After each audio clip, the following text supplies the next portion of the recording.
Well, John Brennan, of course, ran the CIA under Barack Obama. Now he's a cable news shouter, a paid analyst for MSNBC who insults Donald Trump and advocates for the Democratic Party.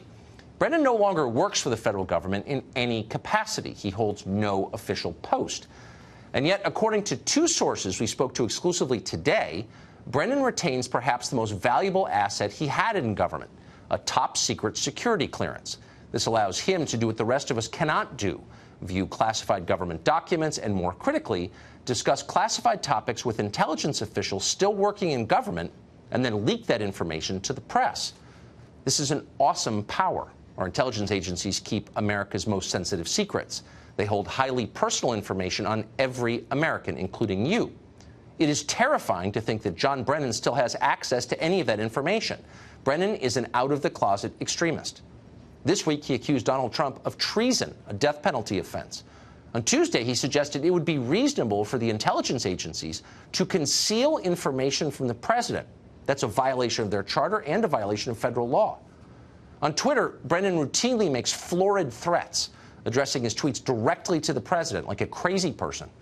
Earlier this year, for example, Brennan wrote this, quote, "When the full extent of your venality, moral turpitude, and political corruption becomes known, you will take your rightful place as a disgraced demagogue in the dustbin of history. America will triumph over you."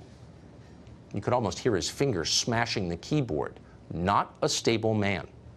Brennan is also a passionate ideologue with a documented history of dishonesty, and not just a little bit, a lot. As CIA director, he lied about spying on Senate staffers, which the CIA did, and about killing civilians with drone strikes. He lied about the Steele dossier, famously. In 2010, he prevented the CIA from referring to Islamic militants as jihadists because, and we're quoting now, "Jihad is a holy struggle and a legitimate tenet of Islam." This is not a man who should have a security clearance. We called NBC News today to ask if Brennan has revealed classified information on their air, or whether he's passed that information to his colleagues at NBC. NBC did not respond. But Brennan is not the only reckless partisan with a history of dishonesty who retains a government security clearance. Jim Clapper, the former director of national intelligence, appears to have one too. Same with Michael Hayden, another former CIA director. Hayden recently suggested the president is carrying out a second Holocaust on the Mexican border. In case you're wondering how classified information winds up in the media on a near-daily basis, the New York Times story this morning, all of it designed to undermine the elected president and bolster the Democratic Party, now you have some sense. You hate to think the deep state is real, that there's a permanent government that operates independently of voters and of democracy itself.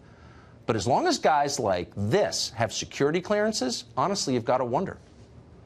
Senator Rand Paul represents the Commonwealth of Kentucky. He is worried about this, and we talked to him about it a short time ago. Senator, thanks for joining us. Sure. John Brennan is an irresponsible partisan combatant who works for a cable news channel and has threatened the president on Twitter. Why in the world would he have a top-secret federal security clearance? Now, this is alarming. And if John Brennan still has top-secret clearance, can he research Donald Trump? Can he research his family? Can he type my name into computer search engines? Can he look at all of my information?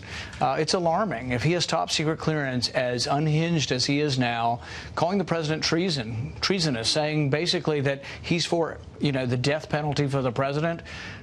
Yeah, it's alarming. If he has security clearance, it's absolutely alarming. So we've spoken to knowledgeable sources on this question who say he does. We tried to confirm that with the CIA. They refused to comment on it. We asked NBC, his employer. They refused to comment on it. We believe it to be true. What would prevent him from speaking to current employees of the CIA or other intelligence agencies and getting information, secret information from them that could be leaked to the press or used against his political opponents? Right. Well, John Brennan has a history of leaking information already, not only for political reasons, but a few years ago he linked that there was an inside informant in Yemen while that person was still on the inside in Yemen.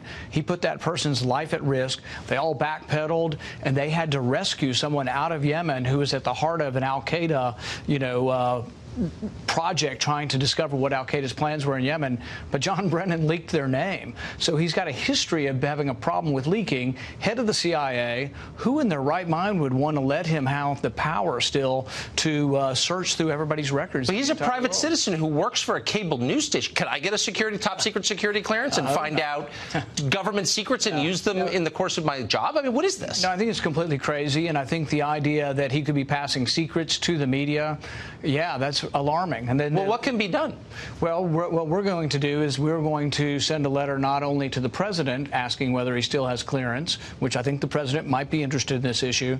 I'm sending the letter also to Sessions and also to Dan Coats, who's over all of the intelligence. So we are going to press the case, and we're going to find out, does John Brennan still have clearance, and really should a person who has called the president treasonous have top secret clearance? Or threatened him. But it's not just Brennan. It is potentially, and we believe it is also Clapper, Susan Rice, people who are active participants in current partisan warfare. Right. Shouldn't there be some mechanism to prevent people who are engaged in partisan warfare from having top secret clearances? And this is something I've advocated for years, and that's to have oversight of the intelligence community by having judges grant warrants. So they would have to go to a judge to have permission to look at a database. I don't want them researching Donald Trump's political supporters, their records, their bank records, their phone records. The way to stop it is to have an overall reform. And in fact, I'm going to talk with the president on Monday, and we're going to ask the president, will you institute a new rule at the FBI that says they cannot search these foreign databases for Americans' material without asking a judge for permission? Thank you for doing that. I'm sorry it's taken this long for someone to do something about it. I'm glad you are. Senator, thank you. Thank you.